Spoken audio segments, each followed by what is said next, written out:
Hi all, welcome back to SRSEC Academy. In this video, I am starting week 2 sources of electricity. In sources of electricity, we study conventional sources,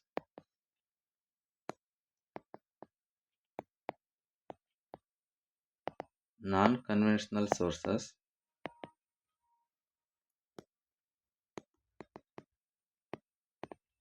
electric current,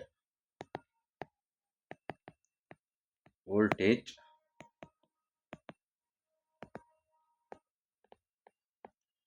potential difference, EMF, electromotive force, EMF. Next, resistance. Next, Ohm's law. In that we study Ohm's law experiment. In practical session we study experiment also, and simple problems on Ohm's law. Simple problems on Ohm's law. Next, circuit conditions. Next, circuit conditions. In that, open circuit, closed circuit, short circuit. SHORT, short circuit.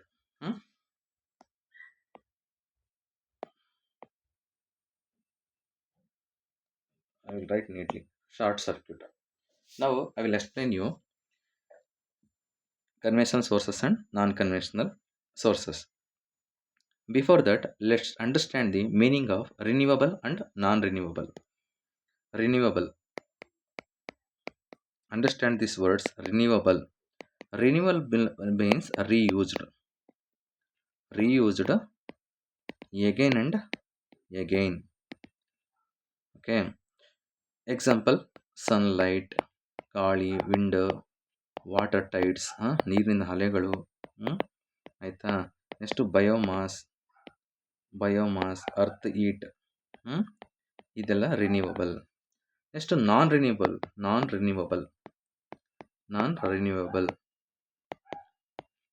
ಬಂದರೆ limited resources. Okay. ಹೆಂಗಂದರೆ ಕೋಲು, ಬ್ರ್ಯಾಕೆಟಲ್ಲಿ ಬರ್ತಾ ಇದ್ದೀನಿ, ಕೋಲು, petrol, diesel, ಆಯಿತಾ, ಯುರೇನಿಯಮು, hydro etcetera. ಅದೆಲ್ಲ ನಾವು ಬೇರೆ example ತಗೋಬೋದು, ಬಟ್ ಇಷ್ಟು ಮಾತ್ರ ತಿಳ್ಕೊಳ್ಳಿ. ರಿನ್ಯೂವಬಲ್ ಅಂತಂದರೆ ಮತ್ತೆ ಯೂಸ್ ಮಾಡ್ಕೊಳ್ಳುವಂಥದ್ದು.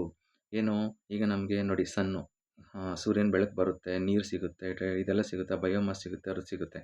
ಆ್ಯಕ್ಚುಲಿ ಈಗ ನೀರು ನಾವು ಕಾಸು ಕೊಡ್ತಾ ಇದ್ದೀವಿ, ಅದು ಬೇರೆ ವಿಚಾರ. Okay.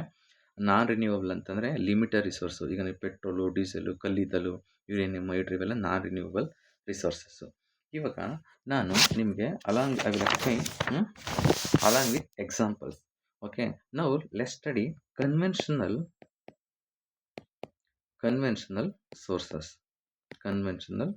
sources. Okay. Now I will, 1 second. Okay. See here. Okay. Here, this is sources of electricity. Okay. Here, hydropower. See, conventional sources, these are non-renewable. Electricity is generated by the flow of water, hydropower. Okay. Next, thermal power. Electricity is generated by burning the coal in thermal power plants. ಅಂದರೆ ಕಲ್ಲಿದ್ದನ್ನ burn ಮಾಡಿ ಎಲೆಕ್ಟ್ರಿಸಿಟಿನ generate ಮಾಡ್ತಾರೆ. ಮತ್ತು hydro power ಅಂತಂದರೆ, ಈಗ ನೋಡಿ, ಶಿಮ್ಸಾ ನಮ್ಮ ಕಡೆ ಬಂದರೆ ಏಷ್ಯಾದಲ್ಲೇ ಫಸ್ಟು ವಿದ್ಯುತ್ ಉತ್ಪಾದನೆ ಅಂತ ಸ್ಥಳ ನಮ್ಮದು ಶಿಮ್ಸಾ, ಈ ಕಡೆ ಬ್ಲಫು. ಓಕೆನಾ. Electricity is generated by the flow of water. Okay. Next thermal power. Thermal ಅಂತಂದರೆ electricity is generated by burning coal in thermal power plants. Next diesel power. Electricity is generated by burning diesel in diesel generating sets. ನೀವು generator ಇದ್ದರೆ diesel ಹಾಕ್ಸ್ಬೇಕಂತಾರೆ ನೋಡಿದ್ರೆ generator ಎಲ್ಲ use ಮಾಡ್ತಿರಲ್ಲ ಈ ಥರ. Nuclear power, electricity is generated by nuclear reactions in nuclear power plants. Okay, ಇದೆಲ್ಲ conventional resources, ನಾನ್ renewable, limited. Next ಈಗ ನಾನ್ ರಿನ್ಯೂವಬಲ್, ಓಕೆನಾ.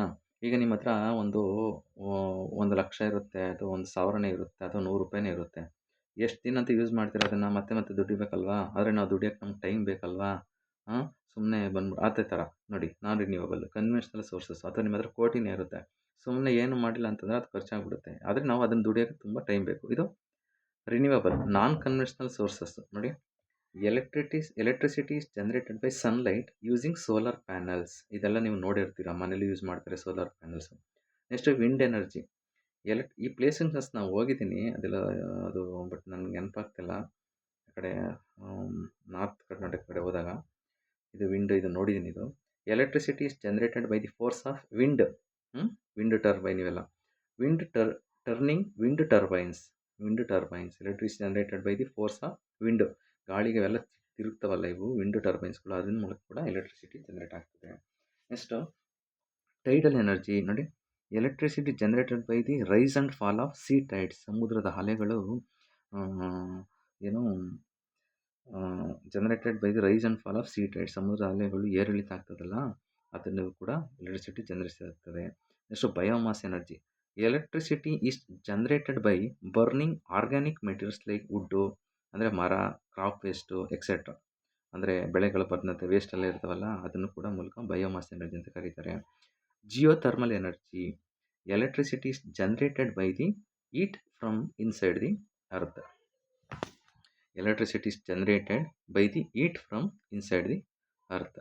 ಓಕೆ, ಸೊ ಇದು sources of electricity. I have explained along with real time examples. Now next topic is your as per your syllabus, electrical current, voltage, resistance, potential difference, EMF. Okay, ನಾವು ಈ ವಿಡಿಯೋದಲ್ಲಿ ಇಷ್ಟೆಲ್ಲ explain ಮಾಡ್ತೀನಿ. Along with, okay, I also explain passive components because these are the basic. Active components ಅಂದರೆ ಏನಂತ explain ಮಾಡಿದ್ದೀನಿ. Passive components ಅಂದರೆ ರೆಸಿಸ್ಟರು, capacitor, ಇಂಡಕ್ಟರು etcetera. Okay, ಇದನ್ನು ಕೂಡ along with this topic, along with your syllabus, I will explain this also. Now, ನೀವು T V repair ಅಥವಾ inside open ಮಾಡಿದಾಗ ಯಾವ್ದಾದ್ರು ಇದು ಮಾಡಿದಾಗ ರೆಸಿಸ್ಟರು, ಕೆಪಾಸಿಟರು ಅವೆಲ್ಲ ನೋಡಿರ್ತೀರ, ಬಟ್ ನಿಮ್ಗೆ ಅದೇ ಅಂತ ಗೊತ್ತಿರಲ್ಲ. ಬಟ್ ಇವಾಗೆಲ್ಲ ಓದಿದ್ರೆ ನೀವು ಪಕ್ಕ ನಿಮಗೆ ಗೊತ್ತಾಗ್ಬಿಡುತ್ತೆ. ನೋಡಿ ಹೇಳ್ತೀನಿ. ಪ್ಯಾಸಿವ್ ಕಾಂಪೊನೆಂಟ್ಸ್, ಆಕ್ಟಿವ್ ಕಾಂಪೊನೆಂಟ್ಸ್ ಅಂತಂದರೆ ಅದು ಸೋರ್ಸ್ ಆಫ್ ಎನರ್ಜಿನ, ಎಲೆಕ್ಟ್ರಿಕಲ್ ಎನರ್ಜಿನ ಯೂಸ್ ಮಾಡ್ಕೊಳ್ಳುತ್ತೆ. ಸೋರ್ಸಸ್ ಬೇಕು ಅದಕ್ಕೆ. ಇವು ಇರ್ತಕ್ಕಂಥ ಸರ್ಕ್ಯೂಟ್ ಎನರ್ಜಿನ ಯೂಸ್ ಮಾಡಿಕೊಂಡು ಈ ಪ್ಯಾಸಿವ್ ಕಾಂಪೊನೆಂಟ್ಸು ಆಪ್ರೇಟ್ ಆಗುತ್ತೆ. ನೋಡಿ, passive components are electronic components that do not need external power supply to perform their basic functions. They cannot amplify signals. Amplify ಅಂತಂದರೆ which cannot increase the signal strength. ಆಯಿತಾ. Passive components are electric components. ಅವು electric ಕಾಂಪೊನೆಂಟ್ಗಳು, ಅವಕ್ಕೆ external power supply ಬೇಕಾಗಿಲ್ಲ ಅವು ಫಂಕ್ಷನ್ನ perform ಮಾಡೋಕ್ಕೆ. Resistor is an electronic component which opposes the flow of electric current. ನೋಡಿ, ಇದು ರೆಸಿಸ್ಟರು. ನಿಮಗೆ ಲ್ಯಾಬಲ್ಲೆಲ್ಲ ಹೇಳ್ಕೊಡ್ತಾರೆ. ಅದು BB ರಾಯ್, ಗೋಸ್ಟ್ ಬಾಂಬೆ ನಿಮಗೆ ರೆಸಿಸ್ಟೆನ್ಸ್ನ ಎಷ್ಟು ಫೈಂಡ್ ಔಟ್ ಮಾಡೋದು, ಎಷ್ಟು ಓಮ್ ರೆಸಿಸ್ಟೆನ್ಸ್ ಅಂತ ಲ್ಯಾಬಲ್ಲಿ ಹೇಳ್ಕೊಡ್ತಾರೆ ನಿಮ್ಮ ಲೆಕ್ಚರ್ಸು. ನೋಡಿ, ಇದು ರೆಸಿಸ್ಟರು, ಇದು ಕೂಡ ರೆಸಿಸ್ಟರು. ಇದ್ರ ಸರ್ಕ್ಯೂಟ್ ಸಿಂಬಲ್ ಬಂದು ಈ ಥರ. The unit of resistor is ohm. Next capacitor. Capacitor stores electrical energy in an electric field. Capacitor it stores electric charge. Capacitor definition ಅಂತ ಕೇಳಿದ್ರೆ, capacitor is an electronic component which stores electronic charge. ಅಷ್ಟೇ. ನೋಡಿ, ಇದು ಇದು ಇವೆಲ್ಲ ಈ photos ಇದೆಯಲ್ಲ, ಈಗ ನನಗೆ ತೋರಿಸ್ತಾ ಇದ್ದೀನಲ್ಲ ಈಗ ಫೋಟೋಸು. ನೋಡಿ ಇಲ್ಲೆಲ್ಲ ಫೋಟೋಸ್ ತೋರಿಸ್ತಾ ಇದ್ದೀನಲ್ಲ, ಇದೆಲ್ಲ ಕೆಪಾಸಿಟರ್ಗಳು. ಇದು ಸರ್ಕ್ಯೂಟ್ ಸಿಂಬಲ್ ಇದು. ಓಕೆ. Next inductor. ನೋಡಿ ಇದು ಇಂಡಕ್ಟರ್ ಆಯಿತಾ. ಇದು ರೆಸಿಸ್ಟರ್ಸ್ ಇದೆ, ಇದನ್ನು ತಲೆ ಕೆಡಿಸ್ಕೊಡಿ. Stores electric energy in the form of magnetic field. ಇದೆಲ್ಲ ಕಾಯಿಲು ನೋಡಿ, ಇವೆಲ್ಲ ಕಾಯಿಲು ಆಯಿತಾ. ನೆಕ್ಸ್ಟು ಟ್ರಾನ್ಸ್ಫಾರ್ಮರು, ಇದು circuit symbol. Okay. The unit of inductor is henry, the unit of capacitor is farad. Used in filtering, coupling, decoupling, timing circuits. Okay. ಇದೆಲ್ಲ ನೋಡಿ ಇಲ್ಲೇ example ಕೊಟ್ಟಿದ್ದೀನಿ, applications ಕೊಟ್ಟಿದ್ದೀನಿ. ನೆಕ್ಸ್ಟ್ ಟ್ರಾನ್ಸ್ಫಾರ್ಮರ್, ನೀವು ನೋಡಿರ್ತೀರಿ ಟ್ರಾನ್ಸ್ಫಾರ್ಮರು ರೇಡಿಯೋದಲ್ಲಿ ಕೆಲವೊಂದು ಕಡೆ ಎಲ್ಲ ಯೂಸ್ ಮಾಡಿರ್ತಾರೆ. Transfers the electrical energy from one circuit to another. ಇಲ್ಲಿ ಪ್ರೈಮರಿ ಸೆಕೆಂಡರಿ ಅಂತ ಇರುತ್ತೆ, ಅದೆಲ್ಲ ನಿಮ್ಗೆ ಏನು ಡೀಟೇಲಾಗಿ ಇವಾಗೆಲ್ಲ ಎಷ್ಟು ನೋಡಲ್ಲ, ಇಷ್ಟು ಮಾತ್ರ ತಿಳ್ಕೊಳ್ಳಿ. Transfers electrical energy from one circuit to another using electromagnetic induction. This is the circuit symbol unit used in step off. Okay. ಏನಿಲ್ಲ, ಇದನ್ನು ಟ್ರಾನ್ಸ್ಫಾರ್ಮರ್ ಅಂತಲೇ ಕರೀತಾರೆ. Used in step up, step down transforming AC voltage. Now let's come to the real topic. Okay. ಈಗ electrical current, voltage, resistance, potential difference and EMF. ನೋಡಿ, ಈಗ electric current, ನಿಮಗೆ current ಅಂದರೆ ಏನಂತಂದರೆ ಚಾರ್ಜ್ ಆಯಿತಾ. ಈಗ ಪ್ರೋಟಾನು, ಎಲೆಕ್ಟ್ರಾನು, ನ್ಯೂಟ್ರಾನ್ ಅಂತ ಇರುತ್ತೆ, ಆಟಮ್ ಅಂತ ಅಲ್ಲೇ ಟಾಪಿಕ್ ಎಲ್ಲ ತಗೊಂಡಾಗ ಇಷ್ಟನ್ನು ತಿಳ್ಕೊಳ್ಳಿ. ಕರೆಂಟ್ ಅಂತಂದರೆ ಇದನ್ನು I ಅಂತ ರೆಪ್ರೆಸೆಂಟ್ ಮಾಡ್ತೀವಿ. The rate of flow of electric charge through a conductor with respect to time. Q ಅಂತಂದರೆ, ಈ Q ಅಂದರೆ ಚಾರ್ಜು, T ಅಂತಂದರೆ ಟೈಮು, I ಅಂತಕ್ಕಂಥದ್ದು ಕರೆಂಟು. ಇಲ್ಲಿ the rate of flow of electric charge through a conductor ಅಂದರೆ ಅದೊಂದು material which allows electric current ಆಯಿತಾ. ಈ ಕಾಪರು ಇದೆಲ್ಲ ಇರುತ್ತೆ, ವೈರಲ್ಲಿ ಇರ್ತಾವಲ್ಲ ಅವೆಲ್ಲ ಕಂಡಕ್ಟರು. ಇನ್ಸುಲೇಟರ್ ಅಂದರೆ ಪೇಪರು, ವುಡ್ಡು, ಎಲೆಕ್ಟ್ರಿಸಿಟಿನ ಅಲೋ ಮಾಡಲ್ಲ. Electric current, rate of flow of electric charge through a conductor with respect to time. ಇಷ್ಟು ತಿಳ್ಕೊಂಡ್ರೆ ಸಾಕು ನೋಡಿ. As a water flows through a pipe, current flows through a wire, ಅದೇ ಥರ. ಓಕೆನಾ. ನೆಕ್ಸ್ಟ್ ಬಂದರೆ voltage. The force required to make electric current flow through a conductor. ಅದರ force ಇರುತ್ತಲ್ಲ ಕರೆಂಟ್ ಫ್ಲೋ ಅದಕ್ಕೆ ಕಂಡಕ್ಟರ್ಲಿ, ಅದನ್ನು ನಾವು ವೋಲ್ಟೇಜ್ ಅಂತ ಕರಿತೀವಿ. ನೋಡಿ, ವಾಟರ್ ನೀಡ್ಸ್ ಪ್ರೆಷರ್, ಇದ್ರ unit of voltage voltage, the unit of current ampere. ಇಲ್ಲಿ real timing, water needs pressure to flow through a pipe, similarly voltage is the pressure that pushes current. ಈಗ ನಾವು ಸುಮ್ಮನೆ ಬಂದ್ಬಿಡುತ್ತಾ tank ಹಾಕಿರ್ತೀರ, ಅದಕ್ಕೆ ನಾವು pressure ಕೊಡಬಾರ್ದು. ಆ pressure ಏನಿರುತ್ತಲ್ಲ ಅದನ್ನು ವೋಲ್ಟೇಜ್ ಅಂತ ಕರಿತೀವಿ.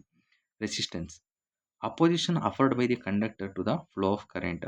ಹೆಂಗೆ ಅಂತಂದರೆ, ಈಗ ನಾನು ಒಂದು ಎಕ್ಸಾಂಪಲ್ ಹೇಳ್ಬೇಕಂತಂದರೆ, ಈಗ ನೀವು ಇದೊಂದು ರೆಸಿಸ್ಟರು ಆಯಿತಾ.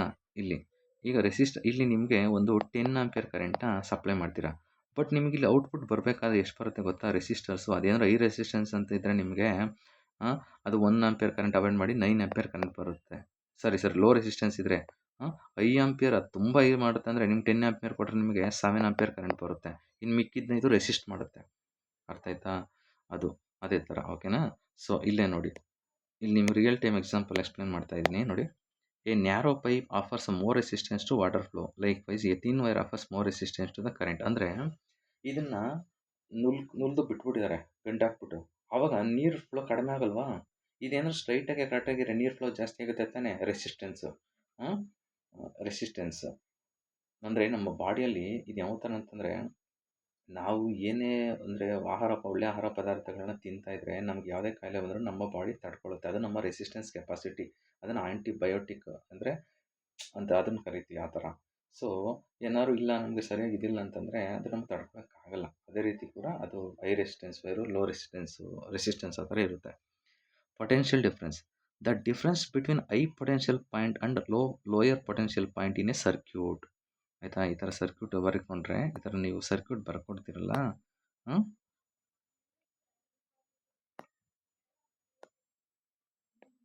ಈ ಥರ ಸರ್ಕ್ಯೂಟ್ ಬರ್ಕೊಂಡಾಗ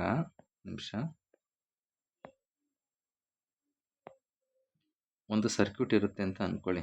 ಓಕೆನಾ. ಯಾವುದಾದ್ರು ಈ ಥರ ಒಂದು ಸುಮ್ಮನೆ ಸರ್ಕ್ಯೂಟು, ಈ ಥರ ಏನೋ ಒಂದು, ಇಲ್ಲಿ ಫಾರ್ ಎಕ್ಸಾಂಪಲ್ ಒಂದು ಬ್ಯಾಟ್ರಿ ಹಾಕೋದು ಅಥವಾ ಏನೋ ಪ್ಲಸ್ ಮೈನಸ್ ಕೊಟ್ಬಿಡೋದು, ಇಲ್ಲೊಂದು ಇದು ಕೊಡೋದು, ವೋಲ್ಟ್ ಮೀಟ್ರ್ ಅಥವಾ ಏನೋ ಒಂದು ಕರೆಂಟಲ್ಲಿ ಕೆಪಾಸಿಟರು ಇಂಡಕ್ಟರ್ ಹಾಕೊಂಡು ಇದು ಮಾಡಿ. ಇಲ್ಲಿ the difference between high potential point and A lower potential point in the circuit. ಇಲ್ಲಿಂದ ಹೈ ಪೊಟೆನ್ಷಿಯಲ್ ಇರುತ್ತೆ, ಇಲ್ಲ ಲೋ ಪೊಟೆನ್ಷಿಯಲ್ ಇರುತ್ತೆ. ಅದೇ ಥರ ದ ಡಿಫ್ರೆನ್ಸ್ ಇರುತ್ತಲ್ಲ ಅದ್ರದ್ದು.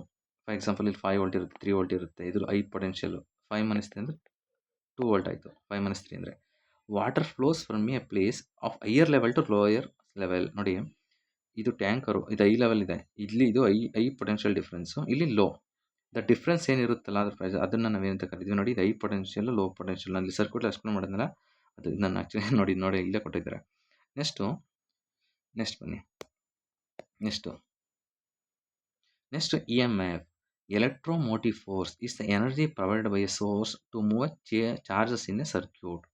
ನೋಡ್ರಿ, the unit of E M F ಅಂದರೆ the electromotive force the energy provided by a source to move charges in a circuit. ಈಗ ನಾವು ಈ ಬ್ಯಾಟ್ರಿನ ಕಾರಲ್ಲಿ ಯೂಸ್ ಮಾಡ್ತೀವಿ, ಬೈಕಲ್ಲಿ ಯೂಸ್ ಮಾಡ್ತೀವಿ, ಮತ್ತು ಎಲ್ಲ ಕಡೆನೂ ಯೂಸ್ ಮಾಡ್ತೀವಿ. A battery, generator R any source that supplies electrical energy. ಮತ್ತು ಮದುವೆ ಫಂಕ್ಷನಲ್ಲಿ, ಚೌಟ್ರಿಲಿ ಏನಾದ್ರು ಕರೆಂಟ್ ಹೊಂಟೋದ್ರೆ ಎಲ್ಲ ಕಡೆನೂ ಯೂಸ್ ಮಾಡ್ತೀವಿ ಬ್ಯಾಟ್ರಿಗೆ. ಅದೊಂದೇ ಅಂತಲ್ಲ, ಮನೇಲೂ ಕೂಡ ಇನ್ವರ್ಟರ್ ಆಗಿರ್ಬೋದು, ಬ್ಯಾಟ್ರಿ ಆಗಿರ್ಬೋದು. ಅದನ್ನು real time example, A battery, generator R any source that supplies electrical energy.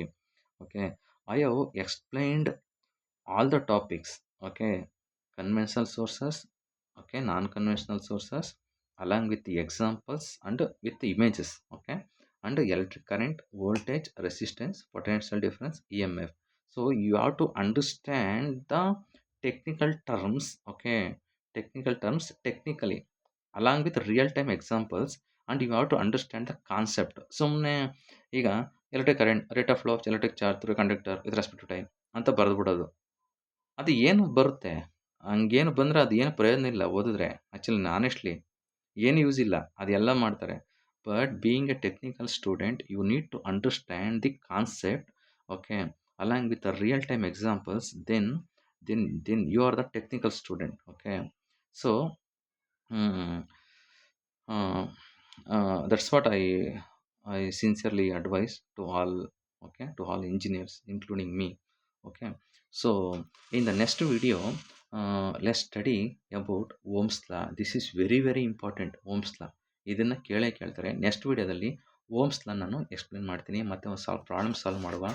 ಅದಾದ ನಂತರ ಸರ್ಕ್ಯೂಟ್ ಕಂಡೀಷನ್, ಓಪನ್ ಸರ್ಕ್ಯೂಟ್ ಅಂದರೆ ಏನು, ಶಾರ್ಟ್ ಸರ್ಕ್ಯೂಟ್ ಅಂದರೆ ಏನು, ಕ್ಲೋಸರ್ ಸರ್ಕ್ಯೂಟ್ ಅಂದರೆ ಏನು, ಅದನ್ನು ಎಕ್ಸ್ಪ್ಲೇನ್ ಮಾಡ್ತೀನಿ. ಮತ್ತು ಈ ವೀಕ್ 2 ಅಲ್ಲೂ ಕೂಡ ಒಂದು ಎಕ್ಸ್ಪೆರಿಮೆಂಟು, ಅಂದರೆ ಈ ಎಕ್ಸ್ಪೆರಿಮೆಂಟ್ ಏನಾಯ್ತು ನಿಮ್ಮ ಸಿಲೆಬಸ್ ಅದನ್ನು ಎಕ್ಸ್ಪ್ಲೇನ್ ಮಾಡ್ತೀನಿ. ಆಯಿತಾ? Thank you so much for your time. ಅರ್ಥ ಆಯಿತು ನಿಮಗೆ ನೀಟಾಗಿ ಅಂತ ಅಂದ್ಕೊಂಡಿದ್ದೀನಿ. ಮತ್ತೆ ನೀವು ವಿಡಿಯೋನ ಕಂಪ್ಲೀಟಾಗಿ ನೋಡಿ, ಮನೆಯಲ್ಲಿ ಟೈಮ್ ಸ್ಪೆಂಡ್ ಮಾಡಿ. ಡೆಫಿನೆಟ್ಲಿ ನಿಮಗೆ ಖಂಡಿತ ನಿಮ್ಗೆ ಖುಷಿ ಪಡ್ತೀರಾ. ಆಯಿತಾ? Thank you so much. Let's meet in the next video. Bye.